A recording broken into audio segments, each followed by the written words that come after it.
Di Gereja Paroki Santo Yosep Palembang, misa pertama perayaan Natal digelar pada Rabu 24 Desember 2025 dan diikuti ribuan jemaat. Gubernur Sumatera Selatan bersama Forkopimda memeriksa pelaksanaan ibadah, memastikan jemaat dapat mengikuti perayaan Natal dengan aman, nyaman, dan hikmat.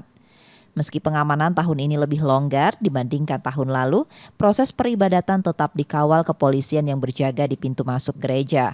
Secara keseluruhan, hampir 1.000 personel polisi diterjunkan untuk mengamankan perayaan Natal di Sumatera Selatan, baik di gereja maupun di sejumlah titik keramaian. Alhamdulillah, semua ingin kondisi kita kondusif dan umat Nasrani dapat beribadah dengan senang, dengan tenang, dan pihak kepolisian, pihak keamanan, TNI juga menjamin semua ini berjalan lancar.